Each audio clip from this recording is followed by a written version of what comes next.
Hello friends! It's the 31st of July. It's been about a month since I put a video out and I know my time has come. But it's not going to be your normal weekly vlog catch-up video from me. I want to preface with I did start filming over the month and I kind of planned that maybe I'd get to the fortnight and be like, yeah, let's put a video up.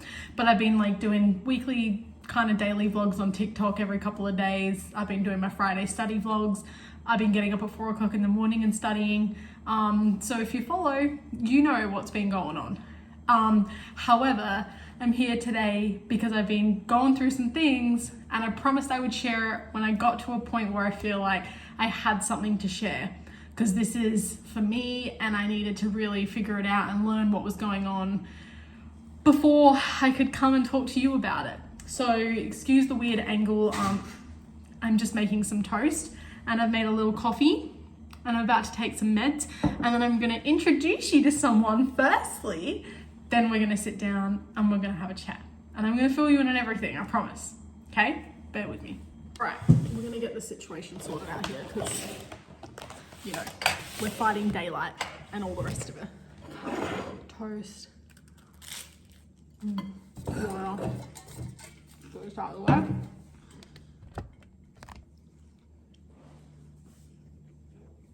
Okay, we're good.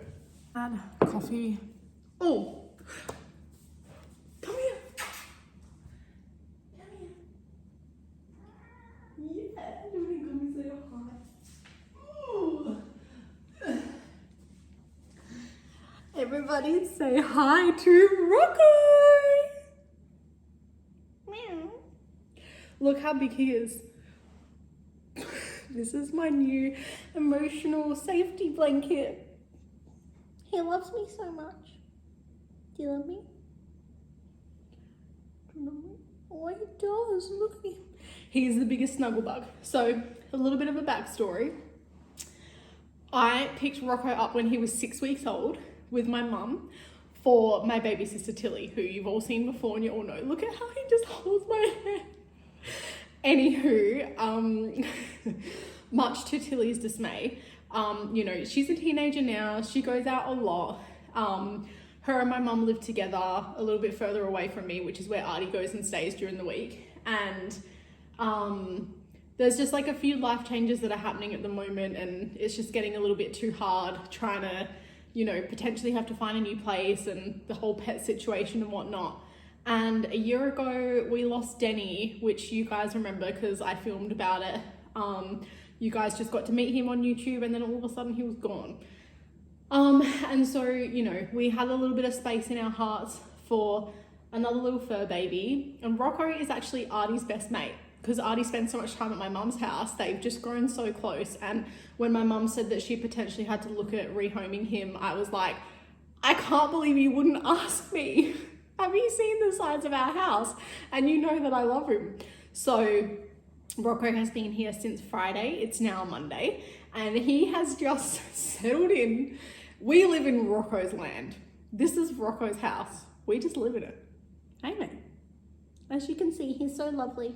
He loves a snuggle. He's the biggest purr box. But when he's like, I've had enough, let me go. He's me. He's me in a cat. Jake and I are learning this the more that we spend time with him. Like we've had to start sleeping with our bedroom door open a little bit so he can come and go because, excuse you, because he's like, excuse me, I want to lay up here with you and bath myself. And then he's like, I'm going to go and lay under the bed now and I'm going to scratch on the carpet. And then he's like, oh, actually, I want to go run and play with my balls in the house now. Honestly, it's like having a toddler all over again. But, so Rocco is 6 years old and he's like the biggest, furriest, fluffiest thing ever. And thankfully, Jacob's hay fever has been fine with him. If you want to go, you just have to ask. His tail is another animal. Like, he's a giant. He is a tomcat. Okay, you can go. He is a tomcat crossed with a Maine Coon. So, big boy. Anyway, he is just the most beautiful little thing and he's just slotted in. I think because he knew us, like, you know, it was fine, made it easy. At my mum's house though, he was like half indoor, half outdoor. They kind of live in this like unit complex, so he got to like mosey around. Here, I don't want to let him outside because we've got bushland at the end of the road. I don't know what creatures live out there. There is other cats around the area, and like I'm just not one of those pet owners. Like, I'm not saying that my mum was, and anyone that lets their cat out, like that's fine, but I'm just like, I need to know where he is at all times. The house is so big that there is so much room for him here. I leave all the big blinds open during the day. He has got all of the sunspots to lay in. He's got bits of carpet that like we found spare bits and we cut them up. So he's got one here, one over there. I leave our bedroom door open. He is toilet trained, so he already knows, like touch wood. He hasn't had an accident. He just used the kitty litter straight away. Like mum said, he hasn't used the kitty litter for years because he goes inside, outside, but he just knew. The cat just ran because he could hear Jake. He's like in his like shed at the moment, and it's not like hair everywhere, it's just clumps. So we have a brush for him and he loves being brushed, but that's how we know where he's been in the house, because there's just like little clumps of black hair everywhere, so it's easy cleanup. It's almost like quite hyperallergenic because it just comes out in balls. But yeah, anyway, he's just the best. It's been an adjustment for me having the cat fur clumps just everywhere, but it's kind of soothing because I know where he goes during the day. Today was his first day by himself because I picked him up Friday. He had Friday afternoon with me. Saturday, Sunday, we were home all day. And then yeah, today was like his first day. And I was like, what's the worst that's gonna happen? He's gonna somehow open the fish tank and eat the fish. Or he's gonna shred the couch to bits. Or God knows what. But touch wood, he's all gravy. So anyway, okay, that was my 5 minutes of schmozzle. Okay, I finished my toast. Jake's just terrorizing his leftover pizza from yesterday because he doesn't like some of the things. Are you gonna put it in the air fryer? Mm-hmm. Okay, so like I said in my intro, I have spoken about... You didn't eat the bacon yesterday that you said to me you wanted to eat. You put it in there. No. You put it in there. You said, I'll just put all of it in and whatever you don't eat, I'll eat. You never told me you didn't eat all of it. Well, because you went to the toilet. Oh, that's my fault again, is it? Oh, no, but then the air fryer was still on as well. Yeah, but I didn't push the drawer all the way in because I left it for you. Should I eat it? It'd just be like beef jerky. But see, if you didn't put it all in, I could have eaten that today. No. Oh. Anyway, this all makes sense when we get to the end of this filming. So again, I mentioned that I was going through some things. I was getting the wheels turning on my mental health journey because it's been years and years and years, and I just really needed to figure my shit out. Pretty much like a month ago, 4 or 5 weeks, however long July was, tomorrow, I took Brock and Dana to the airport because they were going on their Maldives trip, and it was like that night that everything just like came out, and I came home and spoke to Jake and was just like, I can't do this anymore. And so it's been a long month. Do you feel like it's been a long month? It's gone quick, but like... It has. Yeah, it's been insane. And like a lot's kind of happened. We've both been so busy with like school and work and all the rest of it, so it's kind of like flown by, which is good because it's given me that distraction to just like get through the first month of the grind of whatever was going to happen, and then, you know, hopefully we get to a point where that's just protein powder. No, still tastes good though. Shake it first and then put ice in it. Yeah, so anyway, I started writing something today because I wanted to post on Instagram about it, because I kind of like, it's really hard. I forget who I've told like things to, and then, you know, like I'll say something on one of my stories because like I'm very transparent and I don't hide things. And so, you know, like I posted up that I was like changed on a new dose of meds, and that, you know, I was an absolute space cadet this whole weekend, and that like Jake took me to the shops because I just was like, I need corn chips right now. I need them, and I'm not going to go to sleep unless I get them. But he didn't want me to go to the shops by myself, so he drove me, and I just like posted this funny story and was just like, I literally just looked completely out of it. And quite a few people replied to that and was like, have I missed something? Are you sick again? What's going on? Because I just celebrated 2.5 years of being medication free from my last stint of steroid treatment when I was incorrectly diagnosed with lupus. It's a whole nother story, one that I've never really spent time on because it's a whole part of my life that I wish never existed, but it is what it is. So anyway, it brings us to today. I'm celebrating 1 month of being mentally health aware for myself. I'm celebrating 2.5 weeks medicated, and that's been a whole journey for us in itself.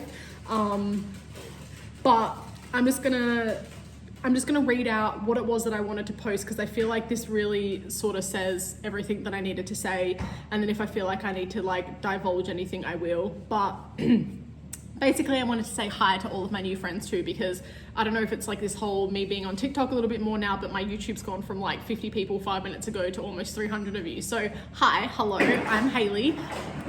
My husband's really loud and obnoxious every time I film. You get used to it. So yeah, I live with my husband Jake, and he can say hi later, and my son Arthur. We live in sunny Perth, Western Australia. And I'm a student nurse. I'm on my way to midwifery, so I'm currently doing my EN diploma, and then I'm going to university to do a double Bachelor of Science for registered nursing and midwifery.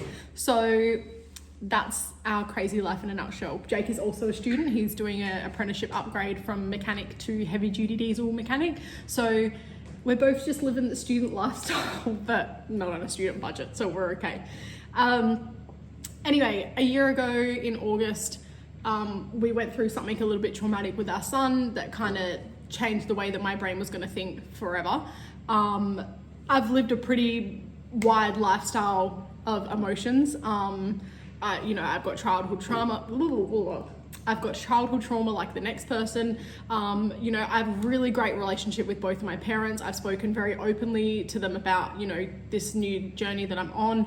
I feel like it actually made me connect with my dad in this new way, because I've never been able to say these things out loud to him, to his face, because I feel like he's just from a day and age that doesn't, he's going through his own mental health stuff these days. So it's important to me that he understands that he's not alone, and that, us kids are sort of going through the same sort of thing. But, there's so much help available these days that it would be silly for us not to sort of divulge and actually figure things out.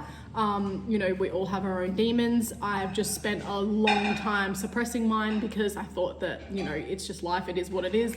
Some people have it worse. You just move on with it and you just keep going. I stay incredibly busy. I do 1,000,001 things at once because it means I don't have time to think about anything else. I'm not asking you to agree with me. And it's just how I've always known life. I am someone that is always constantly at 110. It doesn't matter what. And so that's kind of been a negative thing for me, because it means that people like my husband or some of my closest friends, it's hard for them when I'm not sitting at that same level constantly, because they're like, something's wrong, but we don't know what it is. You're being weird. And they just kind of leave me alone. And then that upsets me more, because I'm like, no one knows how to deal with me. I come from a background of school reports from my whole schooling life that say, Hayley is a straight A student. She's very academically talented, intelligent, all the rest of it. But there was always that caveat of, she can be very disruptive. Hayley loves to have a chat, blah, blah, blah, blah. I say what's new, but it's this has literally been my whole life, right? But we do come from a day and age where boys were naughty, girls weren't. Girls just loved to have a bit of a chat.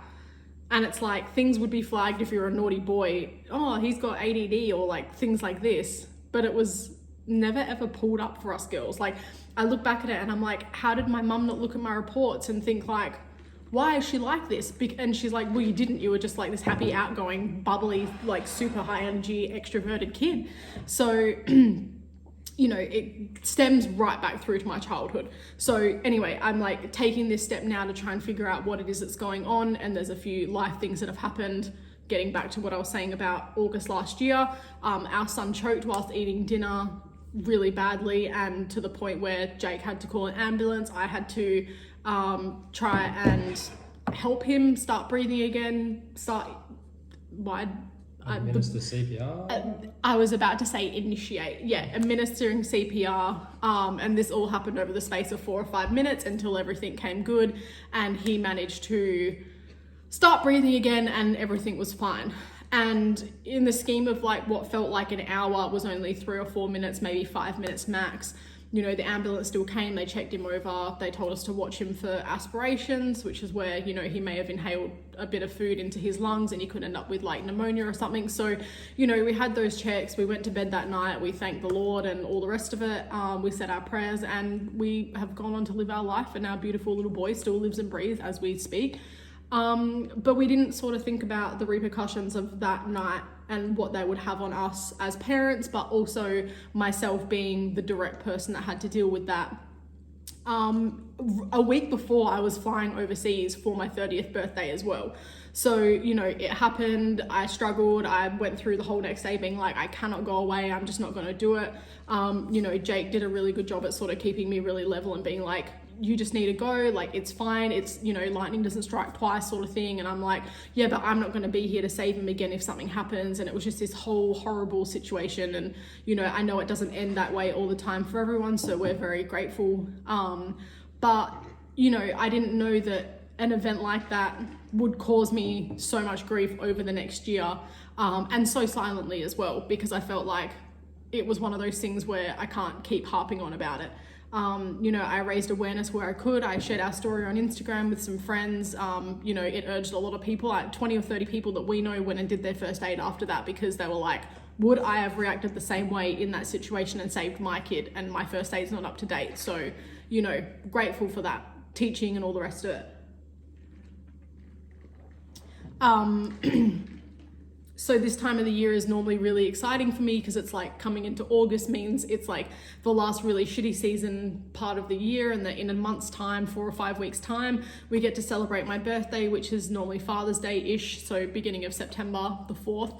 You know, and so I'm always really excited getting into August, because I'm like, it's almost birthday month, like it's great. However, coming into this August, all I could think about was the fact that a year ago, I was getting ready to go to Bali for my birthday, and a week before that, my child almost died in my arms. So, you know, I, for the last month or two, have been at, you know, oh no, actually 3, almost 4 months now, been at nursing school. So I knew that September means my first aged care placement. I was like, how cool, on my birthday, I'll be starting my first placement.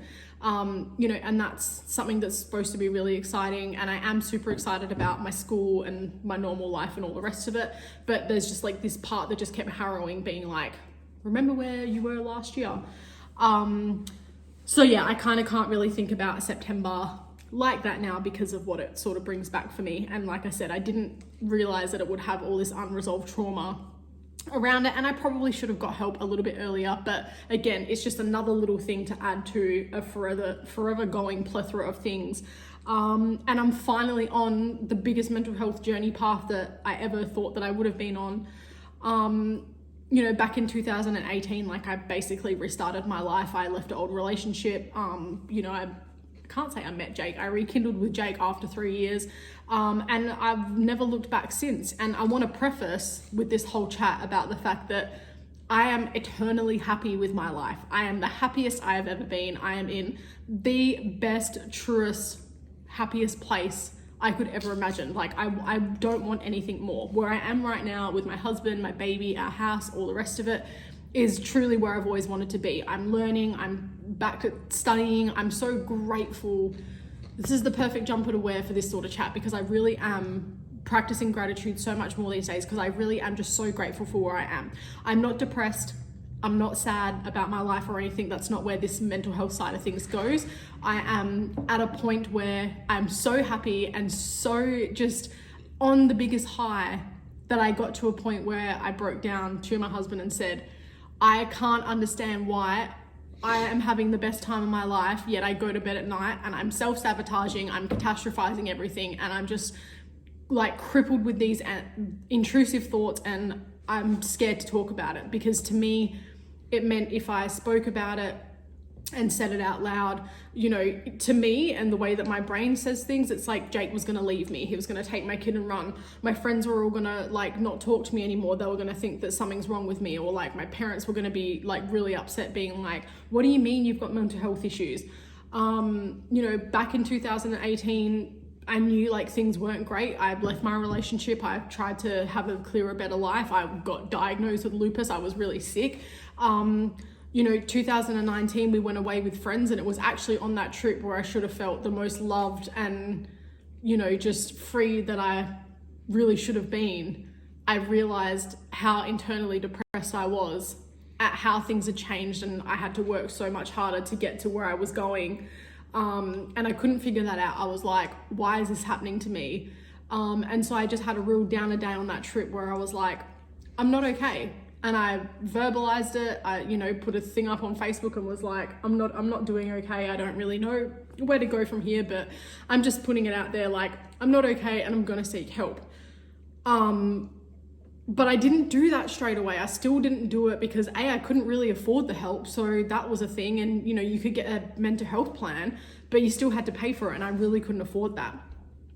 So in 2021, Jake and I fell pregnant, and that was, you know, tried for, wanted. And it wasn't until I sort of fell pregnant that those first few months started trickling by, and we had our first hospital appointment. And, you know, by the second hospital appointment, our obstetrician kind of was like, what's going on in your head? Because I must have been like just saying a few things that were making her sort of wonder.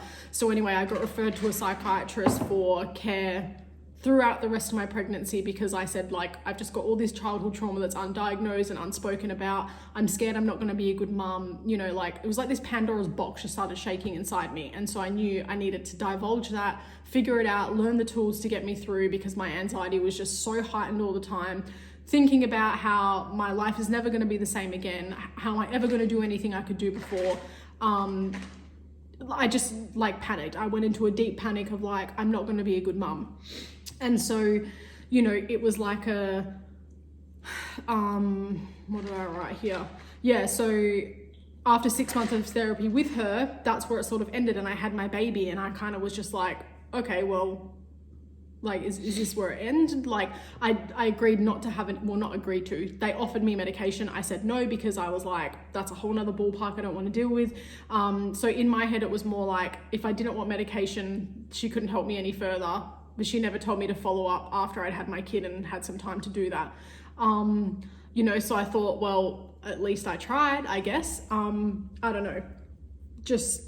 I just feel like it always came back to medication. And then for me, it was like medication equaled reactions equaled massive weight gain equaled depression. And it was just this like complete vicious circle that was always back to square one.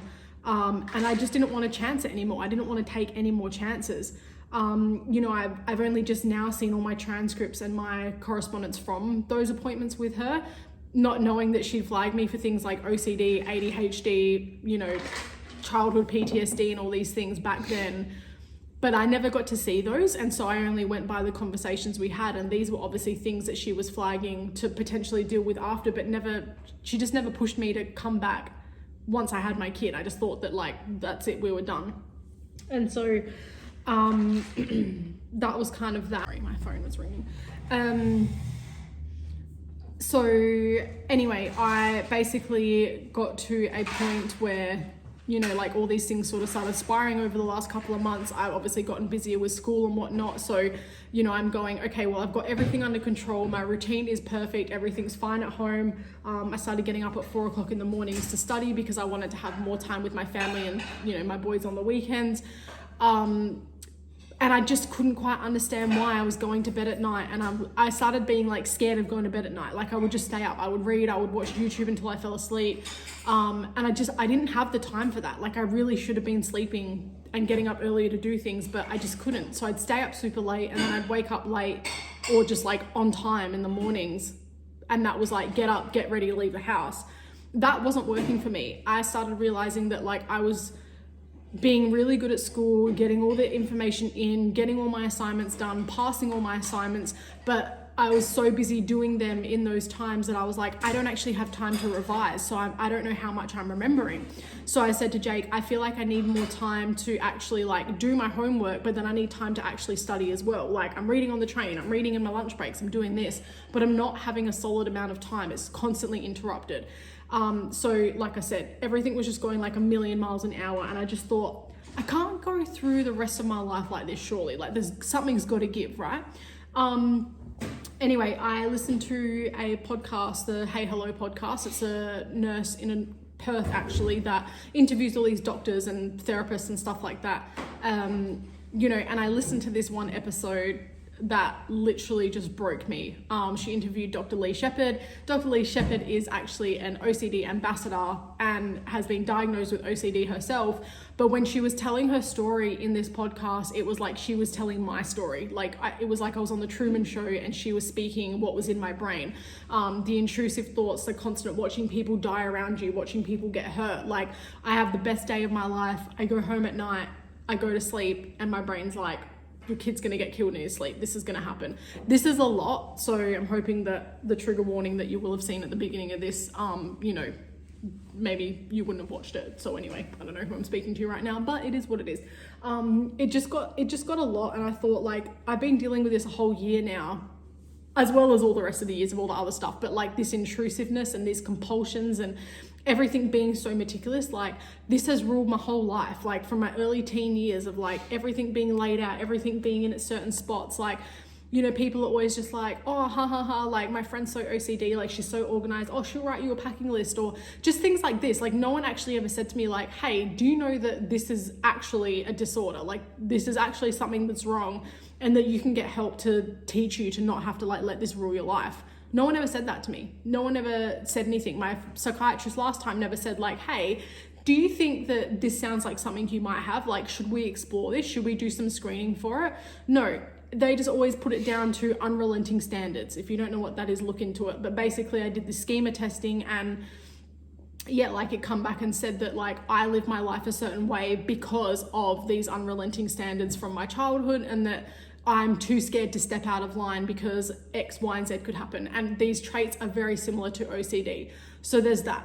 Then there is the talk of ADHD. And I was like, why? Like, why is that even a thing? And if it was, why didn't you bring it up before? Because now it feels like every second person is getting diagnosed, but that's because there's more science and more technology these days, and more understanding, and more people actually caring about the mental health of adults, young adults, but also women as well. Like, people are taking us seriously. You can't always just be 110 all the time. My stomach just made a weird noise.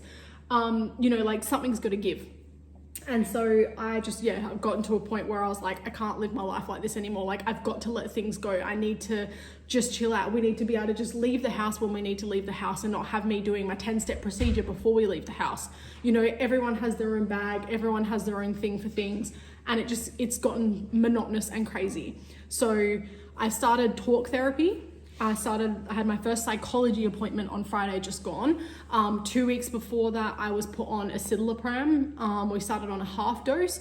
So this is anti-anxiety medication used to treat people more so with OCD. So I haven't been diagnosed with anything yet. We're still doing all the screening, because my psychologist has said, like, I don't want to just be like, oh, you think that it's that, and your doctor thinks that it's that, and, you know, this is what you've been told, so let's go with that. That's what your old psychiatrist said as well. She was like, I think we need to explore these avenues, because I think there's a very fine line there. So I love that, but at the same time, I love that for once it's not just like, oh, it's just generalized anxiety, let's just give you the anti-anxiety meds and see what happens. It's let's give you those to give you some calm, and let's explore everything else in the meantime. So I started on the half dose 2.5 weeks ago, and the first 3 days I had like migraines, but I'd also got my period at the same time. So I think there was this huge hormonal shift, just like literally. And so I don't know, but anyway, I got up on the 2 o'clock Monday morning. So like, I went to bed Sunday night, wasn't feeling too crush hot still, was like, how am I supposed to go to work tomorrow? Had splitting headaches, 2 o'clock in the morning, took some Panadol, slept until like 4:30, 5 o'clock, woke up, felt like brand new. It was like a switch just flipped. Took my 3rd dose, and then I went to work, and like, I just had the best day. Like, everything was fine. I didn't notice anything much over those 2 weeks myself. It was the people around me. So like, my husband saying that, like, I was letting him help me do things more and not making a big deal out of it. I was like happy to just sort of like have a little bit of mess around. And when I say mess, for me, I mean as in like, as long as our bags and stuff were packed the night before, I was okay to just like leave a few things out, or like not everything had to be exactly where it went, and like no one was going to die if that didn't happen, because that's just how my brain works. So it's like, if I can control any tiny little thing, I will, because if I can make sure that everything's perfect 99.9% of the time, it means that there's a less chance of anything going wrong. So basically, like, I don't want my life to change a whole lot. I love how productive I am because of the way that my brain works. It's not a bad thing. Like I said, this journey isn't a negative journey. I don't want sympathy from it. I don't want anyone to be like, oh my gosh, I can't believe you've dealt with it for so long, you know, and like it could have been easier. I've gotten to this point in my life because I've been able to do all of these things. But like, my brain runs 150 kilometers an hour. Like, that's how fast I move every single day. I'm like the speed of light. I do 1,000,001 things at a time, but my brain just doesn't stop. Like, I go to bed at night and it's like hypersonic music playing at 1,087,000 decibels. And I just want a little bit of quiet from that. I just want to be able to like focus on the things that I'm doing and hyperfix on those things. That's fine. I love a hyperfixation, but I want to be able to do it and still calm down from it at the end of the day and like just do what I've got to do. So, you know, I want to be present and enjoy the mess of our day-to-day life and know that like organized chaos is okay. I think the catastrophizing, the self-sabotaging and stuff, like I know it has to stop, because I think unfortunately from like my childhood of like things just going wrong all the time, or like, you know, just without getting into it, just things always changing. Like I went to 1,000,000 different schools and it's just like all of that. And I'm only realizing this now because I'm talking about it with someone, but like you just don't realize how much these things affect you as you go into adulthood. And it's like, I loved changing schools at the time and I loved meeting new people and doing this and doing that. And it was, you know, yeah, harder to make friends if you change schools later in life.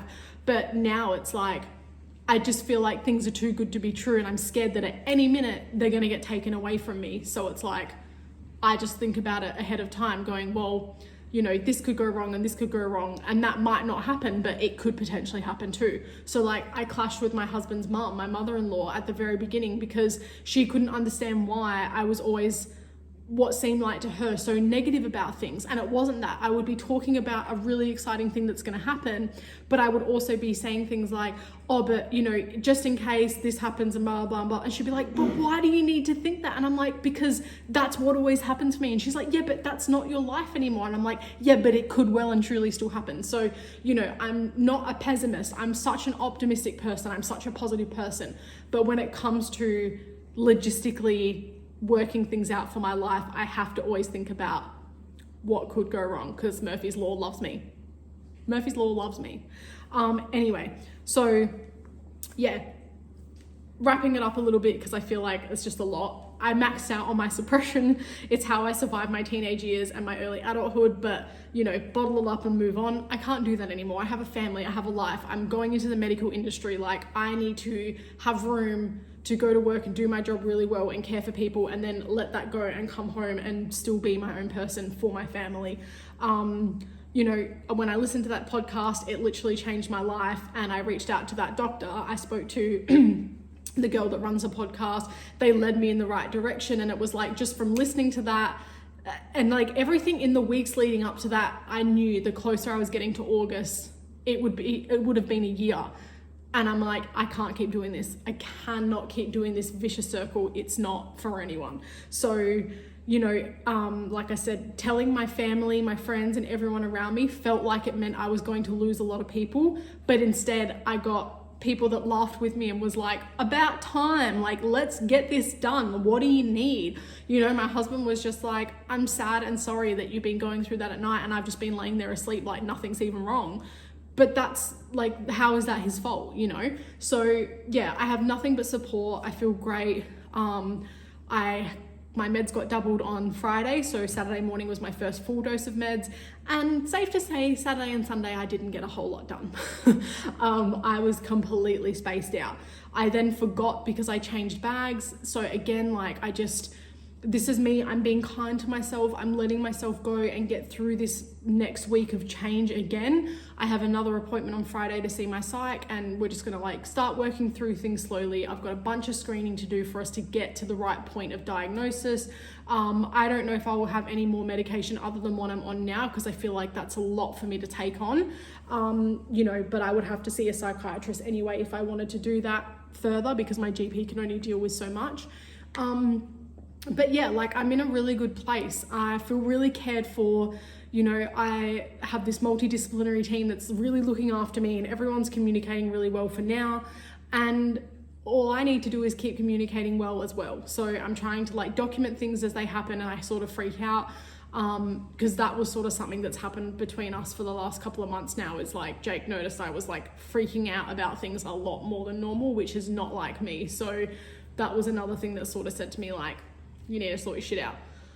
So anyway, I go in this week for screening on Friday for ADHD and OCD to start with. I'm being treated for PTSD, which is more the talk therapy of things. It's talking out the situations that have happened, because not forgetting that we were also pregnant this year and we lost 2 babies in one pregnancy. And as much as I'm okay with that, the issue that I have is when big things like this happen in my life, and I hope that big things like that don't keep happening, big negative things. But, you know, and when I wrote this down today, I was like, wow, okay, like I literally am the queen of suppression. But when the intrusive thoughts started getting really loud in August last year, after things happened, like I had to find a way to, you know, push that down and be like, it's okay, it's not going to happen. You know, I would be like, kids choke every day, it's fine. When I miscarried my babies, and I was like, wow, okay, like that's a lot to happen over 12 weeks, you know, 3 months, you think you're pregnant, then you're not, then you are, then you're not, and it's a whole thing.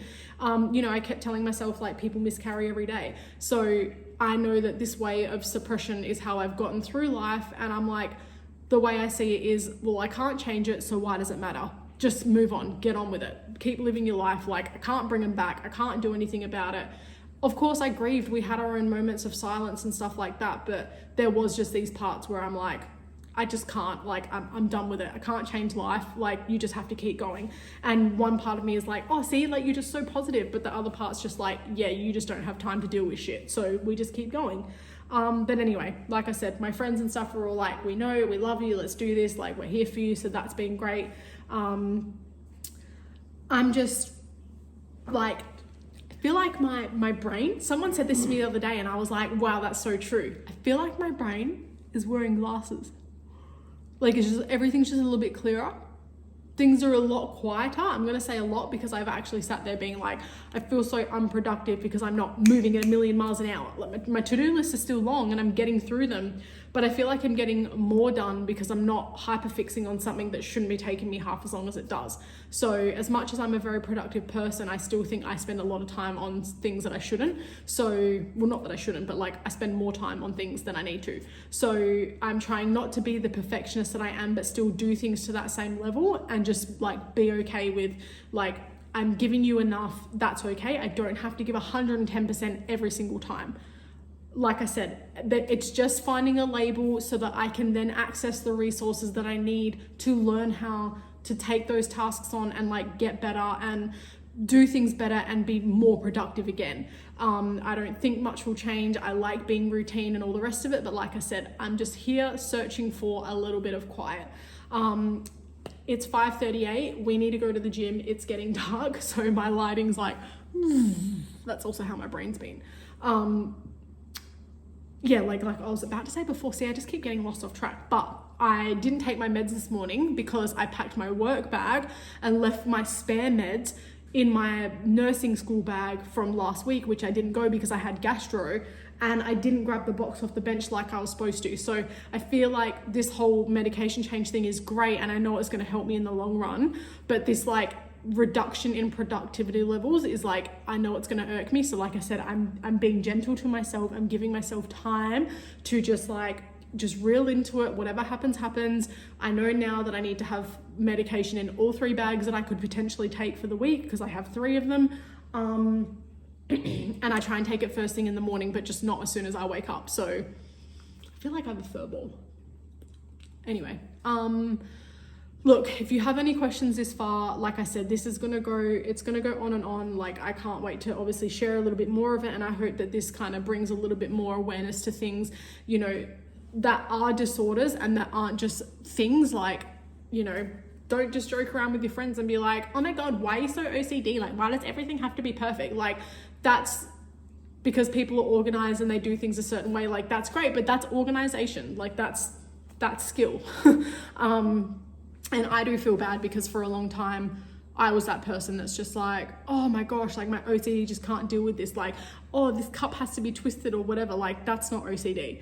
So yeah, the more you learn, the more you know. But anyway, any questions, hit me up in the comments below, wherever you've watched this. And yeah, hopefully I can share a little bit more about it, create a little bit more awareness. If I've got platforms, I'm going to use them. But yeah, sorry it's taken me so long to share. I just didn't really know how to get it all out yet, but I'm getting there, getting better. So anyway, thanks so much for watching and listening to me. Love you, bye.